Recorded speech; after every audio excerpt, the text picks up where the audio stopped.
So Andrew, we've talked about a lot of aspects of Social Security benefits in our educational videos. We've talked about a spousal benefit and how you can receive those benefits as a spouse. We've talked about spousal benefits as well. We've talked about divorce spouse benefits. So in today's video, we're going to cover exactly what takes place with your Social Security benefits when a spouse actually passes away. Hi, my name is Carson Graves, President and CEO of the Retirement Education Center. And my name is Andrea, Director of Operations at the Retirement Education Center.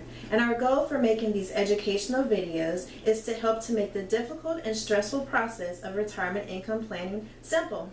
Absolutely, Andrea. And we do this by simply incorporating the expertise of certified financial analysts, certified financial planners, estate attorneys, and other needed professionals to help our clients know when, where, and how to take money from their retirement savings. For specialized strategies on how to maximize your retirement income, please subscribe to our YouTube channel and hit the notification bell to be notified when we upload new videos. So when a spouse passes away, Andrea, it's really important that you understand what exactly is going to take place with those spousal benefits as it pertains to their Social Security income.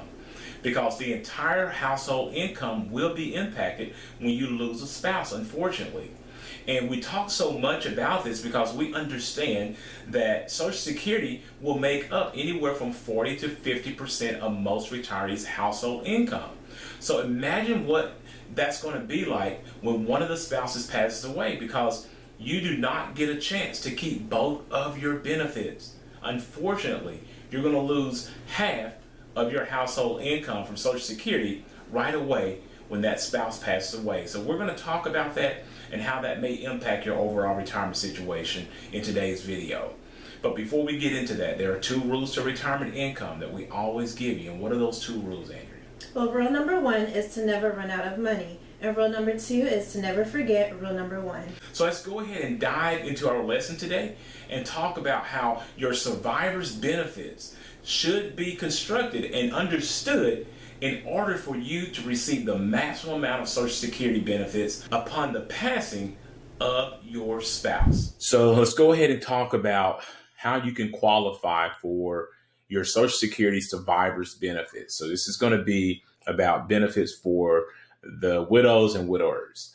And so this is going to be a very important video for you to pay attention to, because we're going to dive really deep into some details of what you need to be looking for when it comes to your survivor benefits. So when we're talking about qualifying for your survivor benefits, the details are laid out like this. A spouse can switch to a deceased spouse higher benefit at their death. Now, the survivor benefits will be based on the higher earning spouse's benefits, and that will include any of their delayed retirement credits as well. Now, the deceased spouse, they don't have to have already even applied for their benefits for you as a surviving spouse to actually receive those benefits. So if a spouse were to delay their benefits, let's say to age 70, trying to receive the maximum amount of benefits they can receive, and they pass away untimely, and they haven't even filed for their Social Security benefits, you still will be able to step into that higher earning spouse benefit, even though it has not started. So at your full retirement age, you will be able to collect 100% of the deceased spouse PIA. So if that deceased spouse was receiving, let's say $3,500, you will be able to get 100% of what they were receiving at your full retirement age.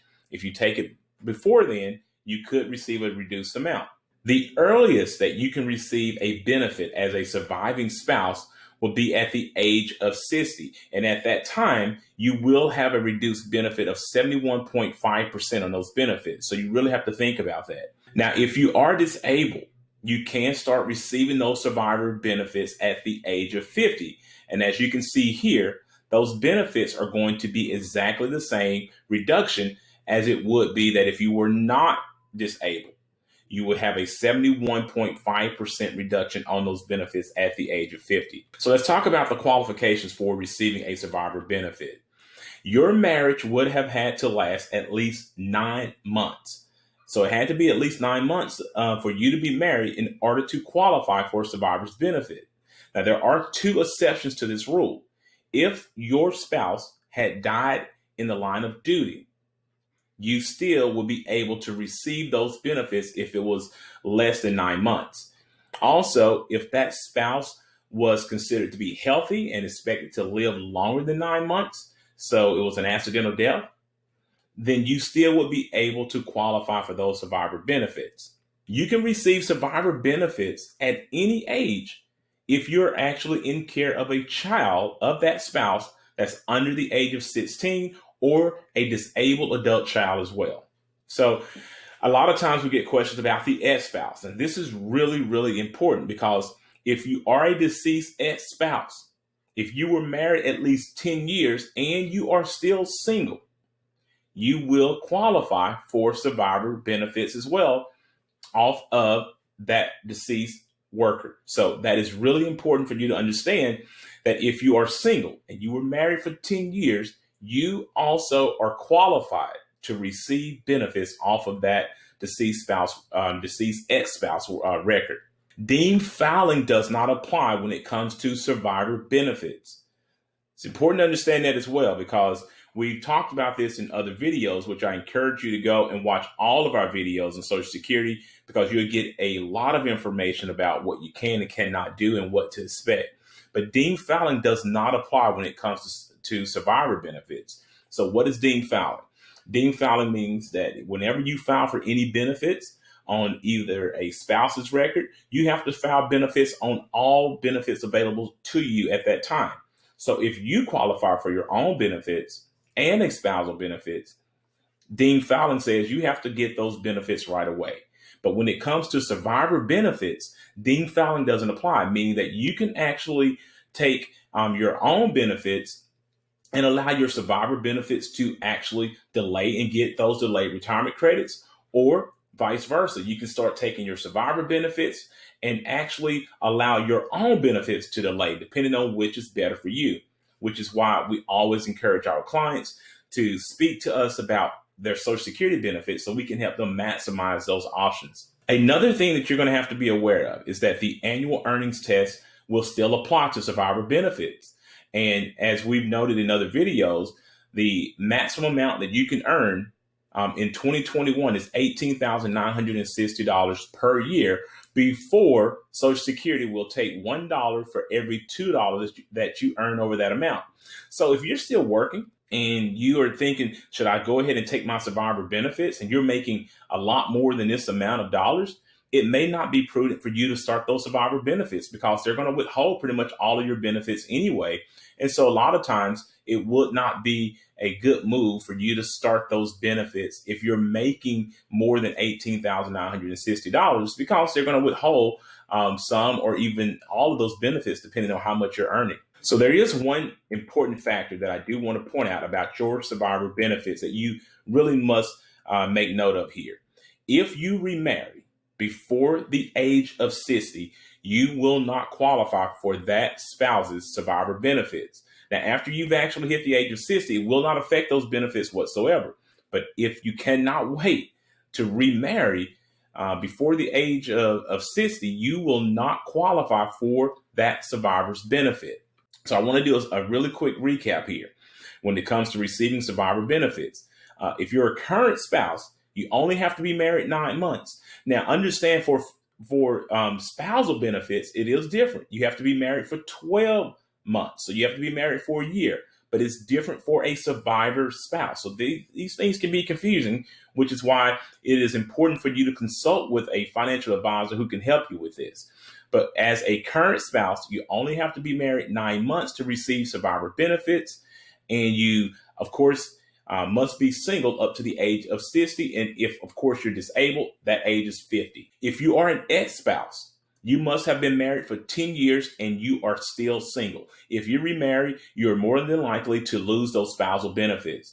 But if you were married for 10 years and you are still single, you're still eligible for survivor ex-spouse's benefits. So now we know that we're going to look at an example here, and Mr. I Don't Know has unfortunately again passed away.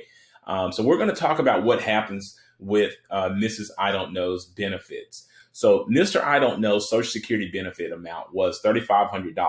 Mrs. I Don't Know also had a Social Security benefit amount of $2,500 in this example here.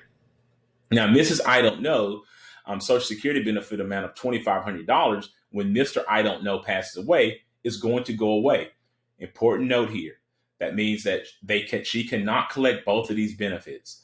Her benefit, the lower benefit amount, is going to go away, and she is going to step into Mr. I Don't Know's benefit amount of $3,500 at that point. So we're going to take a look at example 2 here. And again, unfortunately, Mr. I Don't Know has passed away. And in this example, it's going to get pretty unique. Mrs. I Don't Know remarries at the age of 55 to Mr. Know-It-All. That was Mr. I Don't Know's unknowing neighbor. And so at that point, she went in to claim her benefits at the age of 60 based on Mr. I Don't Know's record. But she wasn't allowed because her marriage to Mr. Know-It-All. Remember, she remarried before the age of 60 at 55, so therefore she cannot claim her survivor benefits.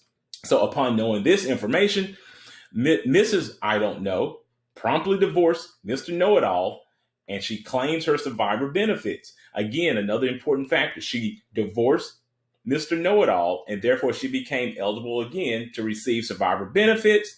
And upon seeing this, looking down or looking up, depending on the perspective here, Mr. I Don't Know has a smile on his face.